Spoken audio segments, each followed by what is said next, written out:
مسجد میں سفید کپڑے پہن کے جانے سے کمال نہیں ہوتا ہے، مسجد میں دل صاف کر کے لے جانے میں سب سے بڑا کمال ہوتا ہے۔ مسجد میں دل صاف ہونا چاہیے۔ پر میں کنڈیشن یہ بیٹھا یوں اتحیات پڑھ رہے اب کروٹ میں جھانک رہے ہیں، کون ہے میری کروٹ؟ کئی بار میں نے دیکھا جا کے کھڑے ہو نا تو ایسے کنیا کے دیکھ رہا آیا بتاؤ ایسی نماز سے کوئی فائدہ؟ بولو، یہ کڑوی سچائی ہے۔ ابھی سید صاحب قبلہ نے کہا کہ جنت یہاں مفت نہیں بٹ رہی ہے، جنت مشکل ہے۔ تو کنڈیشن نماز میں بھی نا کنیا کے دیکھ رہے۔ اگر عید کے دن گیا ہے نا تو عید گاہ میں نا سب کے دامن دیکھ رہے ہیں اس نے کون سے کپڑے پہنے۔ اگر اپنے کپڑے اچھے نا تو جان بوجھ کے کہتا تم نے کپڑے کہاں سے لیے تاکہ وہ میرے دیکھ لیں۔ یہ کنڈیشن ہماری عبادتوں کی۔ بتاؤ وہ نمازیں قبول ہوں گی کہ جس میں ایک دوسرے کو پڑھتے پڑھتے چھوٹا دکھایا جا رہا ہے، یا پھر وہ نمازیں قبول ہوں گی جس میں سجدے میں سر کٹایا جا رہا ہے؟ ہم کھڑے کہاں؟ ہمارے پاس ایک تو نمازیں ہے ہی نہیں، اور اگر ہے بھی تو وہ کسی کو چھوٹا دکھانے کی ہے، کسی سے بڑھ جانے کی ہے، یا خود کو اعلیٰ دکھانے کی ہے، دوسرے کو ذلیل کرنے کی ہے۔ ایسی نمازوں سے فائدہ کیا ہے؟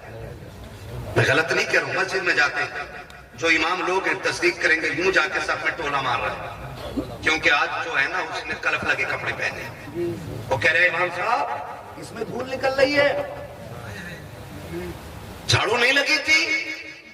تو پہلی بات سنیں، مسجد کا امام کسی کے باپ کا نوکر نہیں، مسجد کا امام صرف رسول پاک کا نوکر ہوتا ہے۔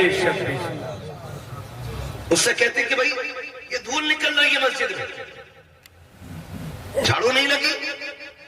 جب بندہ اس تیور میں بات کرتا ہے تو مشیت کا نقیب آواز دے کے کہتا نادان، یہ جو سب کی دھول ہے نا یہ ایک لوٹے سے بھی دھل سکتی ہے، یہ جو مٹی لگی ہے یہ ایک بالٹی پانی سے دھل جائے گی، لیکن جو میل تو دل میں لے کر کے آیا ہے یہ 7 سمندر سے بھی نہیں دھلے گا۔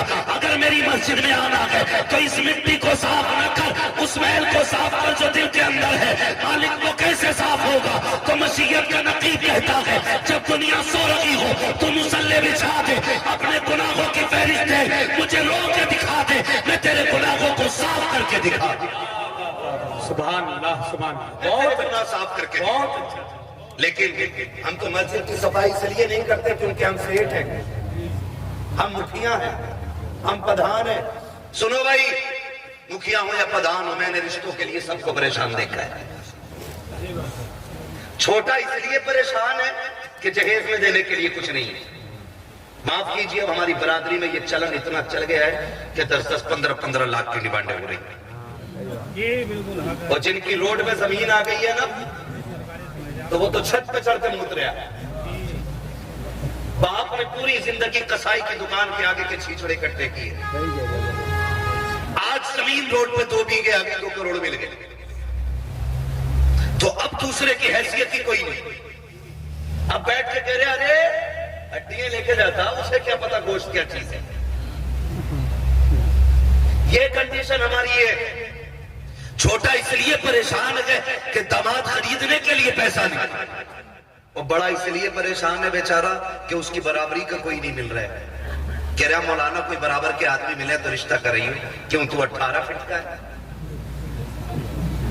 بتا بھئی تیرے گھر کی 4 پائیں 11 فٹ کی ہوتی ہیں، تیرے گھر کی جو چوکھٹ ہے وہ 20 فٹ کی لگی ہے، کس چیز میں برابری کر رہے ہو؟ آگ لگ گئی ہے قوم میں، آگ لگ گئی ہے۔ خدا را